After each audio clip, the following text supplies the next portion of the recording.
Sir Jasper, ito ng mapapeles na ipinabibigay ng mami nyo. Tapusin nyo na raw po within the day.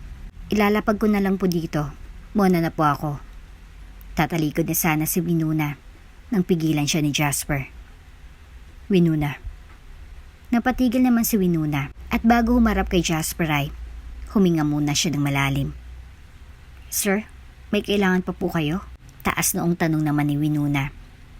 Tumayo na rin si Jasper at ilang segundo ring tumitig kay Winona. I just want to apologize sa mga nasabi ko last week. I'm sorry. Bago ka pa lang sa channel neto, ibang kwento ni Ate Jane, istorya mo, ikwento ko. Huwag kalimutang pindutin ang notification bell at subscribe button. Sa nakaraang kabanatay, napagkamalan ni Winona si Jasper na magnanakaw, kaya bad trip ang binatang amo sa kanya. Kabanata 3. Nang sumunod na araw, naabutan naman niya si Madam Vida na abala sa pagkukrochet. Hindi kasi na itatanong ni Madam Vida pero isa rin ito sa hilig ni Winona. Magandang umaga po, Madam Vida. Marunong din po pala kayong mag-crochet? Habang nagpupunas ng mga ibabaw si Winona, ay napansin naman niya muli sa may balkonahe si Madam Vida na tila abala ulit sa kanyang pagkukrochet. Kung kaya naman minabuti niyang lapitan ang matanda upang usisain ang kanyang ginagawa. Oh, Winona, ikaw pala yan. Oo, ito ang hilig ko. Bakit? Marunong ka rin ba nito? Nakangiting sabi naman ni Madam Vida.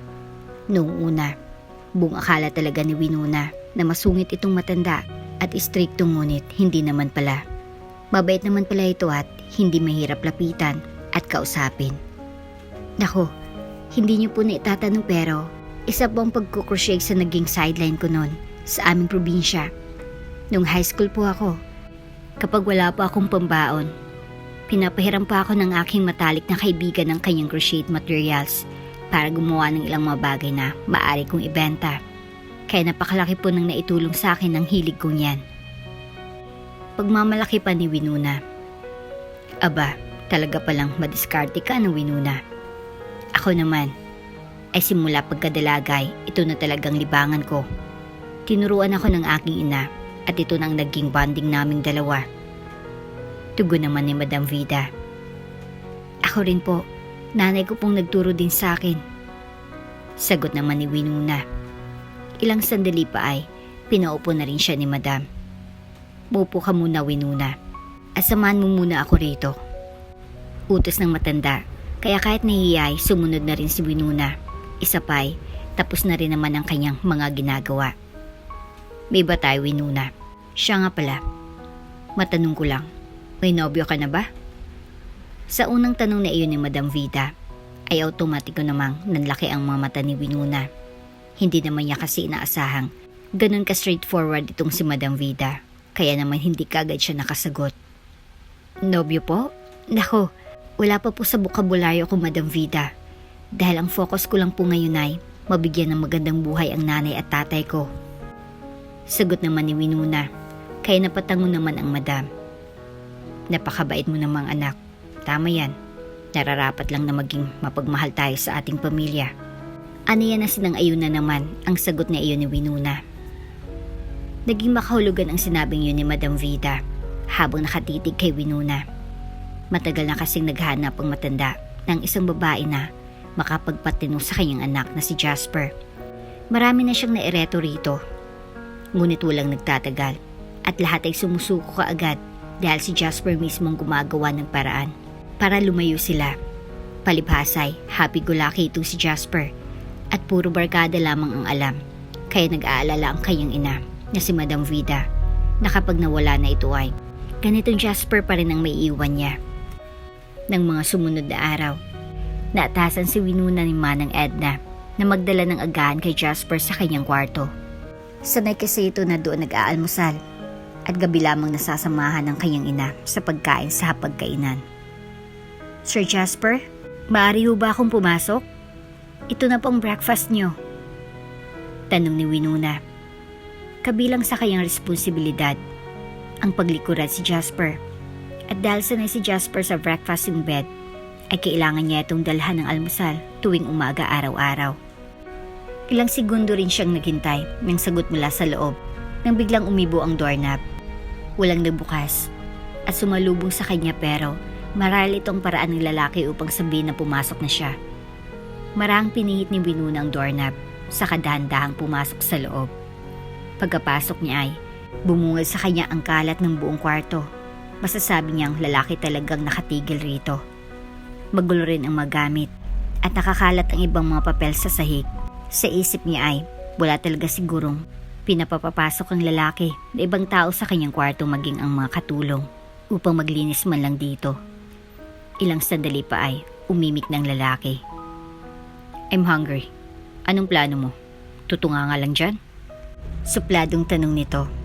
Napabalikwas naman si Winona saka lumakad na papalapit kay Jasper. Ito na ho, sir. Nakaupo sa may dulo ng kama si Jasper na para bang malalim ang iniisip. Nang lapitan na siya ni Winona upang ibigay ang pagkain nito at nang ilahad ng dalaga ang kanyang mga kamay sa gilid ng mukha ng nakatalikod na binata, ay nakaramdam ito ng mabilis na pintig ng puso dahil sa kaba. Tiningnan ng lalaki ang hawak ng dalaga sa kahinampas ng kanyang kamay na ikinatalsik ng mga pagkain sa sahig. Nagulat naman ang dalaga sa inasal ng binata. Maging ang kanyang braso ay namula sa pagkakahampas na iyon ni Jasper. Hindi ko na kailangan yan. Napakabagal mo. Di na ako nagugutom. At pakisabi kay mom na di ko na kailangan ng bagong katulong dahil pare-pareho lang kayong tatanga-tanga. Sa sinabing iyon ni Jasper ay tila habol naman ang hininga ng dalaga na nasa kanyang likuran na galit sa ginawa at sinabi nito sa kanya. Maging si Jasper ay nabigla na rin sa kanyang sinabi nang mapatingin siya kay Winona na kasalukuyang matalim nang nakatingin sa kanya. Malalim ang pinaghugutan ni Jasper kaya ganito ang naging pag-uugali niya. Nakaramdam ito ng matinding depresyon nang hindi siya siputin sa kasal ng kanyang dating nobya na pinakamamahal niya at ipagpalit sa sarili niyang best friend. Ito rin ang dahilan kung bakit pilit na inihahanap siya ng kanyang ina na si Madam Vida, ng babaeng makakapanumbalik ng dati niyang sigla at saya. Dahil simula nang mangyari iyon kay Jasper, ay lagi na lang mainit ang ulo nito at tila ba nawala na ng gana. Tila nawala ang takot na nararamdaman niya nang masaksihan niya mismo ang pag-uugaling kinakatakutan ng mga kasambahay na nandito sa mansyon. Para sa kanya, oo, mahirap sila pero kailanman ay wala sa bukabularyo nila ang magpapaapi sa kahit na sino. Kahit ikaw pang pinakamakapangyarihang tao at anuman ang maging dahilan mo kung bakit siya nagkakaganito, walang excuse para mag-api ka ng ibang tao. Lumod ito para pulutin ang mga pagkain at muling ilagay sa food tray. Nabasag din yung basong pinaglalagyan ng gatas nito. Kaya naman isang-isang pinulot ni Winona ang mga bubog. Napatingin naman sa kanya si Jasper na magkasalubong ang mga kilay na tila nagtataka sa ginagawa ni Winona. Bingi ka ba? O talagang tanga ka? Umalis ka na. Umalis ka na ng tuluyan dahil di naman namin kailangan ng panibagong katulong dito. Sigaw ng binata sa kanya.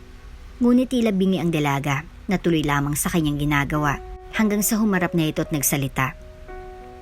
Nang magkasalubong ang kanilang tingin ay di naman malaman ni Jasper kung bakit parang bigla siyang nag-guilty. Ibang-ibang aura ngayon ni Winona kumpara nung una silang magkita sa may hardin.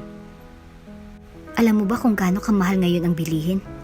May ideya ka ba kung ilang pamilya o batang hindi nakakain 3 beses sa isang araw dyan sa lansangan?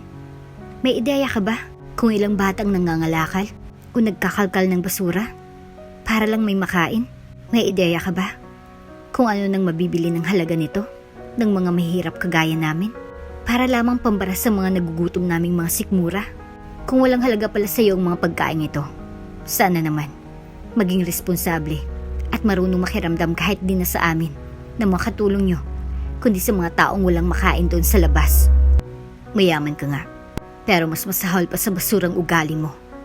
Nanlaki ang mga mata ng lalaki sa katapangan na ipinamalas ng babae. Galit na galit si Winona dahil hindi na makatao ang turing sa kanya ni Jasper. Galit na galit siya dahil si Jasper mismo ang gumagawa ng paraan para maging habang buhay na sa ganitong sitwasyon. Anong pinagsasabi mo? Anong karapatan mong sabihin sa akin yan? Matalim na nakatingin ang mapupungay ng mga mata ng binata sa nanlilisik ng mga mata ni Winona. Kung nananawa ka na sa buhay mo, ipapaalala ko lang na may ina ka pang naghihintay sa'yo na muli kang bumalik sa dati mong buhay. Ano man rason mo kung bakit ka nagkakaganyan, sana naman alalahanin mo na riyan pa rin ang iyong ina. Wala kang alam at wala kang karapatan kung ano ang hindi at dapat kong gawin. Lumayas ka na. Hindi kita kailangan. Gumisi naman si Winona at di na nakipagtalo. Bagkusay, sinunod na lamang niya ito. Hanggang sa pag-alis ni Winona, tila na natiling tahimik at nakapako na si Jasper sa kanyang kinalalagyan. God, what I have done. Bulong ni Jasper sa kanyang sarili na nakatingin pa rin sa pintuan kung nasan lumabas ang dalaga. Bigla siyang nakaramdam ng guilt. Ngunit di niya na mabawi pa ang kanyang mga nasabi dahil alam niyang nasaktan niya ng damdamin ni Winona. Pagkalabas naman ni Winona, dumiretso na ito kay Madam Vida kasamang ibang kasambahay. Winona, we heard everything. Ako nang humihingi ng paumanhin sa mga nasabi ng aking anak. I'm so sorry, Winona. Sana di mo siya sukuan. Wika ni Madam Vida. Ayos lang po ako, Madam Vida. Wala naman po akong pagsubok na inuurungan. At saka, natural lang naman po ang ganong reaksyon sa taong may pinagdadaanan kaya kahit papaano po ay naunawaan ko po si Sir Jasper. Nakangiting tumalikod na ang dalaga kahit ang totoo ay nasaktan talaga siya saka iniwan ang dalawa sa may sala. Samantala, hindi pa rin mawala sa sistema ni Jasper ang nangyari kanina, lalong-lalo na ang dalaga na si Winona. Alam niyang nabigla siya at napasobra na siya sa mga nasabi niya, pero hindi naman siya yung tipo ng tao na magpapakumbaba at magbababa ng pride para lang sa isang babae, maliban sa kanyang dating nobya na iniwan na siya. Aminado siya na hanggang ngayon ay mahal pa rin niya si Gladys, ang dating niyang nobya. Ngunit, unti-unti na rin naman niyang tinuturuan ang kanyang sarili mula sa sakit na naramdaman niya rito dahil gustong-gusto niya nang makawala sa paghihirap na ito.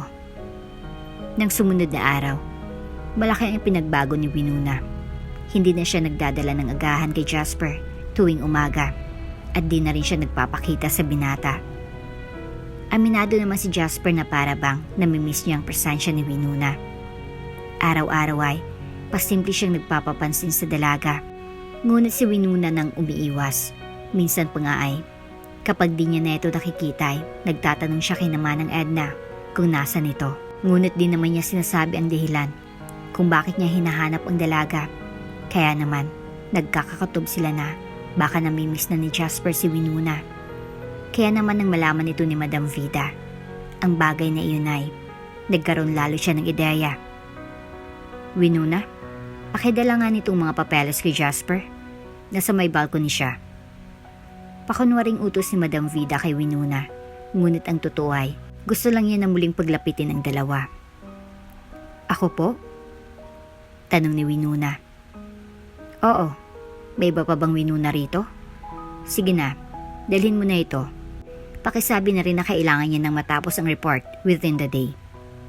Utos pa ni Madam Vida. At inabot niya sa babae ang mga papeles na ipinabibigay niya sa kanyang anak na si Jasper. Wala na rin nagawa si Winona kundi ang sumunod dahil alangan nga naman na di siya sumunod. Amo naman niyang nag-uutos sa kanya. Kaya naman, iniwan na muna sandali ni Winona ang kanyang ginagawa sa katinungo ng kinaroroonan ni Jasper. Nadatnan niyang binata na kasalukuyang nagpapahangin sa may balcony at nakataplas na naman. Tumikim muna siya bago nagsalita. Sir Jasper, ito ng mapapeles na ipinabibigay ng mami niyo. Tapusin niyo na raw po within the day. Ilalapag ko na lang po dito. Muna na po ako. Tatalikod na sana si Winona nang pigilan siya ni Jasper. Winona. Napatigil naman si Winona at bago humarap kay Jasper ay huminga muna siya ng malalim. Sir, may kailangan pa po kayo? Taas noong tanong naman ni Winona. Tumayo na rin si Jasper at ilang segundo ring tumitig kay Winona. I just want to apologize sa mga nasabi ko last week. I'm sorry. Hindi makapaniwala si Winona. Nahingi ng tawad sa kanya si Jasper. Alam ni Winona na madaling manakit ng damdamin ng kapwa, ngunit mahirap humingi ng tawad. It takes days and week and courage para magawa ito. At masabi ni Jasper at para kay Winona, para sa mga lalaki ay hindi ganun kadaling magbaba ng pride. Kaya naman kahit na na-offend talaga si Winona sa nagawa sa kanya ng amo niyang si Jasper, ay tinanggap na rin niya ang paghingi ni Jasper ng tawad. Dama ko naman pong tapat kayo sa inyong sinabi at bukas sa loob niyo ang paghingi ng tawad. Kaya naman sige po, apology accepted na po. Nakangiting sagot ni Winona. Na-offend man siya ni Jasper ay mas nilaliman na lang niya ang kanyang pag-unawa dahil alam niyang may pinagdadaanan ang lalaki at alam niyang mabuting tao naman si Jasper dahil sa pagpapakumbaba nito sa kanya ngayon. Samantala, dahil ayos na naman silang dalaway, sandali muna silang nagkwentuhan doon. Pasimpleng umisi si Winona. Sa tingin ko, nahila ka na masyado ng mapait na nakaraang nangyari sa'yo at tila nakalimutan mo na yung isang bagay. Ramdam ko na may mabigat kang pinagdadaanan, Sir Jasper. At gusto ko lang na malaman mo na hindi ka nag-iisa. Nandiyan ang mami mo, si Madam Vida. Alam mo ba, nalulungot siya kapag nagkakaganyan ka. Mahal na mahal ka niya, higit pa sa mga babaeng nagdaan sa buhay mo. At tinitiyak ko sa'yo na iwan ka man ng lahat ng tao sa mundo. Tanging ang nanay mo lang na si Madam Vida ang hinding-hindi mangiiwan sa'yo. Kaya Sir Jasper, sana po, hindi man sa ngayon, pero sana po ay manumbalik na yung sinasabi nila sa akin nang paulit-ulit na dating kayo. Matanda na po yung nanay nyo. Sana po ay muling maibalik na yung dating banding nyo sa isa't isa. Sa sinabing iyon ni Winona, tila natauhan si Jasper. Buong buhay niya, tinuon lang niya ang kanyang sarili sa kalungkutan. Kinulong niyang sarili sa 4 na sulok ng kanyang madilim na silid. At itinali niyang sarili sa pait ng kahapon na nangyari sa naging paghiwalay nila ni Gladys. Kalahati ng kanyang isip ay nagsasabing huwag makinig kay Winona. Ngunit ang kalahati ay nagsasabing tama nga ito. He still have his mom. Na hindi niya na ito nakakamusta o nakakausap man lang. Napako na siya sa hindi purong pagmamahal kay Gladys. Niwala na siyang ideya kung ano nang pinagdadaanan ng ina dahil nilamon na siya ng puot at galit sa kanyang puso sa nangyari sa dating karelasyon. Yeah, at ngayon ko lang na-realize yan, Winona. That's why I wanna say sorry and thank you for not giving up on me. Lagi ko na rin nasisingalan si Mommy, kaya kailangan kong makabawi sa kanya. Siya na lang ang meron ako na kailanman ay di mang-iwan sa akin at tama ka doon, Winona. So, thank you. Thank you talaga. Wala po yun. Ang mahalagay, unti-unti na rin kayong naliliwanagan. Sabi ni Winona kay Jasper. At dito na nga po nagtatapos ang Kabanata 3. Kung bago ka pa lang sa channel neto, ibang kwento ni Ate Jane, istorya mo, ikwento ko. Huwag kalimutang pindutin ang notification bell at subscribe button.